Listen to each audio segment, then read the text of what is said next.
Hare Krishna. So we're continuing with the study of teachings of Queen Kunti.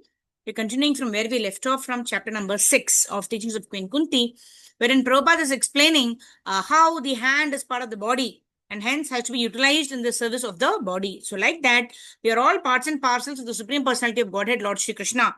And hence, we should engage ourselves in the service of the Lord. Rishikena Rishikesha Sevanam Bhaktir Uchyate. So what is Bhakti? Bhakti means to engage our senses in the service of the master of the senses, Rishikesha. So let's continue reading from here. In this material world, everyone is generally using his senses for sense gratification. This is Maya, illusion, and that is the cause of one's bondage.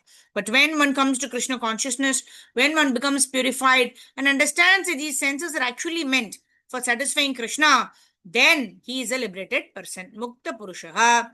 Iha yasya haredhasye karmana manasa gira nikilashapi avasthasu jivan mukta sauchyate.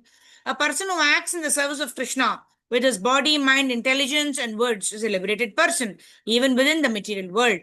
One should come to understand my senses are meant to serve the master of the senses, Rishikesha. The master of the senses is sitting within everyone's heart. In the Bhagavad Gita, the Lord says, Sarvasya chaham hridi sannivishto. I am seated in everyone's heart. Matha smriti jnanam apohanam cha. From me comes knowledge, remembrance, and forgetfulness. Krishna is so merciful that if we want to use our senses in a certain way, he will give us the chance to do so. The senses are not ours, they are Krishna's, but Krishna gives us the opportunity to use them according to our desires. For example, each of us has a tongue.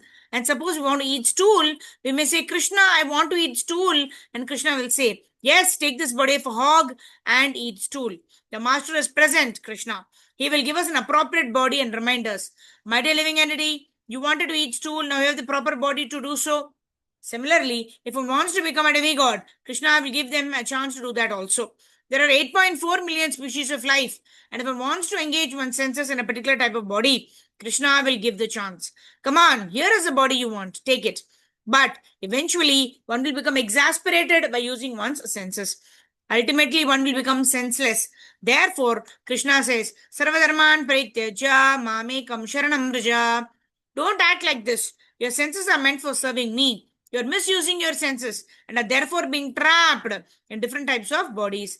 Therefore, to get relief from this tedious business of accepting one body and then giving it up to accept another body and again another and continued mental existence, just give up this process of sense gratification and surrender to me. Then you will be saved. This is Krishna consciousness.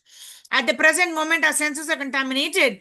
I am thinking I'm American, so my senses should be used for the service of my country, my society, my nation. Or else I'm thinking I'm an Indian and my senses are Indian senses and therefore they should be used for India. In ignorance, one does not know that the senses belong to Krishna. Instead, one thinks that one has American senses, Indian senses, or African senses. This is called Maya or illusion. In material world, the senses are covered with designations such as American, Indian, and African. But when our senses are no longer contaminated by all these designations, bhakti begins. Sarvopadi vinimuktam. Sarva upadi, that all the designations are removed. Then only what happens? Bhakti as a process begins. To think I'm an American, why shall I take to Krishna consciousnus and worship a Hindu god is foolishness. If one thinks I'm a Mohammedan, I'm a Christian, I'm a Hindu, then one is said to be in illusion. When one thinks I am Mohammedan, I am Hindu, I am Christian, then one is in illusion. One must purify the senses so that one can understand I am a spirit soul and the supreme spirit soul is Krishna. I am part and parcel of Krishna. Therefore, it is my duty to serve Krishna. When one thinks in this way, one immediately becomes free. At that time, one is no longer an American, Indian, African, this or that. At that time, one is Krishnaized or Krishna conscious. That is what is wanted. Therefore, Kunti Devi says, my dear Krishna, Rishikesha, you are the master of the senses. So what is bhakti? Bhakti does not mean giving up anything. Prabhupada says bhakti means just to add Krishna in our life. If we are eating, then we should add Krishna in our life, offer bhoga to the Lord and eat Krishna prasadam. If we like to sing, then we sing nice Krishna bhajans. keeping Lord Shri Krishna in the center, and in this we utilize our tongue in the service of the Lord. So everybody can be engaged in bhakti. Simply we have to utilize our senses in the service of the Supreme Personality of Godhead. Okay, let's continue.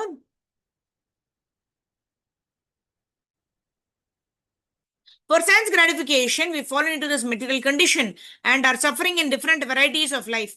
Because this is the material world, even Krishna's mother was put into suffering. Devaki was so advanced that she became the mother of Krishna, but still she was put into difficulties by her own brother Kamsa. That is the nature of this material world. The living entity in this world are so jealous that if one's personal interest is hampered, one will immediately be ready to give trouble to others, even to one's own nearest relatives. The word color means jealous. This material world is a world of jealousy and envy. I am envious of you, you are envious of me. The Krishna consciousness movement, however, is meant for one who is no longer jealous or envious. By becoming free from jealousy and envy, one becomes a perfect person. Dharma projita kaita votra paramo nirmat saranam satam. Bhagavatam 1.1.2. Those who are jealous and envious are within this material world, and those who are not in the spiritual world. Therefore, we can test ourselves. If you are jealous or envious of our friends or other associates, we are in the material world. And if you're not jealous, we'll be in the spiritual world. There need be no doubt whether we are spiritually advanced or not. We can test ourselves. Bhakti parishanubhavo viraktir anyatra cha. Bhagavatam 12.2.42. When we eat, we can understand for ourselves that whether our hunger is satisfied or not. Similarly, we don't have to get a certificate from others for happiness. Similarly, we can test for ourselves whether we are in the material world or in the spiritual world. If we are jealous or envious, we are in the material world, and if we are not, we are in the spiritual world. If one is not jealous, one can serve Krishna very well, because jealousy and envy begin with being jealous of Krishna. For example, some philosophers think, why should Krishna be God? I am also God. That is the beginning of material life, to be envious of Krishna. Why should Krishna be the enjoyer? They think, I shall also be the enjoyer. Why should Krishna enjoy the gopis? I shall become Krishna and make a society of gopis and enjoy. This is Maya. No one but Krishna can be the enjoyer. Krishna therefore says in Bhagavad Gita, Bhoktaram Yajnatapasam Sarvalokam Maheshwaram. I am the only enjoyer. If we supply ingredients for Krishna's enjoyment, we attain the perfection of life. But if we want to imitate Krishna, I shall become God and enjoy like him, then we are in Maya. Our natural position is to provide enjoyment for Krishna. In the spiritual world, for example, Krishna enjoys, and the gopis and the transcendental cowherd girls supply the ingredients for Krishna's enjoyment. This is called bhakti. Bhakti is a relationship between the master and the servant. The servant's duty is to serve the master, and the master supplies whatever the servant needs. Nityo nityanam chetana chetanam ego bahonam yo vidadati kaman. The Vedic literature informs us that Krishna can supply all the necessities of one's life. There is no scarcity, there is no economic problem. We simply have to try to serve Krishna, and then everything will be complete. If Krishna desires, there may be ample supplies. In America, for example, there is an ample supply of everything needed. Although in other countries, this is not so. For example, when I went to Switzerland, I saw that there everything was imported. The only thing supplied locally is snow. That is all under Krishna's control. If one becomes a devotee, one will already be supplied with food. And if it does not become a devotee, one will be covered with snow. Everything is under Krishna's control. And so actually there is no scarcity. The only scarcity is the scarcity of Krishna consciousness. Right? So, yeah, we also see that this was the last instruction that Bhaktisiddhanta Saraswati Thakur also gave to Srila Prabhupada in the banks of Radhakund. If ever you get money, print books. So in this way, this is the lesson, or this is the teaching of Srila Bhaktisiddhanta Saraswati Thakur onto Srila Prabhupada. And it's coming down to all of us as part of the disciplic succession. That we want to always remember Krishna. We never want to remember, we always want to remember Krishna. We never want to forget Krishna. And how do we do it? That's by chanting Hare Krishna, Krishna Krishna, Hare Hare, Hare Rama, Rama Rama, Hare Hare.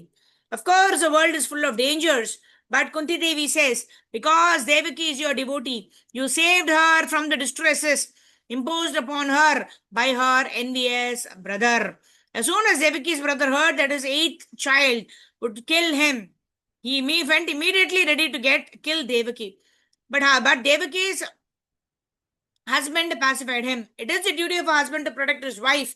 And therefore, Devaki's husband said, my dear brother-in-law, why are you envious of your sister? After all, your sister will not kill you. It is her son who will kill you. That is the problem. So I shall deliver all the sons to you, and then you may do whatever you like with them. Why should you kill this innocent, newly married girl? She is your younger sister, and now you should protect her, just as you would protect your daughter. Why should you kill her? In this way, he placated Kamsha, who believed Vasudeva's word that he could bring for all the sons. So that if Kamsa wanted, then he could tell them. Vasudeva thought, let me save the present situation. After all, if Kamsa later gets a nephew, he may forget this envy. But Krishna never forgot. Indeed, he kept the Devaki and Vasudeva in a prison for a long time and killed all their sons. Finally, Krishna appeared and saved Vasudeva and Devaki. Therefore, we must depend on Krishna, like Devaki and Kunti. After Kunti became a widow, this envious Dhritarashtra was always planning ways to kill her sons, the 5 Pandavas. Because by chance I was being born blind, he thought I could not inherit the throne of the kingdom, and instead it went to my younger brother.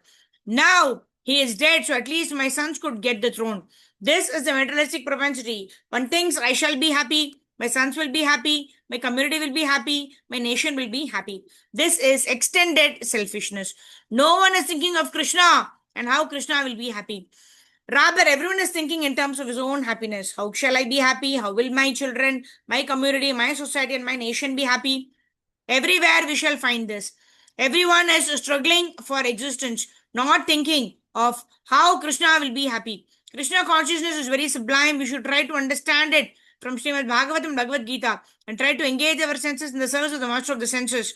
Rishikena Rishikesha Sevanam Bhakti Ruchyate. Then we shall actually be happy. ग्रंथराज teachings from King Kunti की जय, जगत गुरु श्रील प्रभुपाद श्री गुरुदेव की जय, अनंत कोटि वैष्णव वृंद की जय, निताई गौरव प्रेमानंदे. Hari Hari Bol. Hare Krishna. So we've completed chapter 6 of the teachings of Queen Kunti. Tomorrow we will continue with the chapter 7 of teachings of Queen Kunti. Stay tuned and we'll meet you all tomorrow for studying this very wonderful book called Teachings of Queen Kunti by His Divine Grace Abhay Charanarand Bhakti Vedanta Swami Srila Prabhupada. Srila Prabhupada ki jai. Nidai Gaura Premanande. Hari Hari Bol. Hare Krishna, Krishna Krishna, Hare Hare. Hare Ram, Rama Rama, Hare Hare. Nidai Gaura Premanande. Hari Hari Bol. Thank you, devotees. Hare Krishna. Srila Prabhupada ki jai.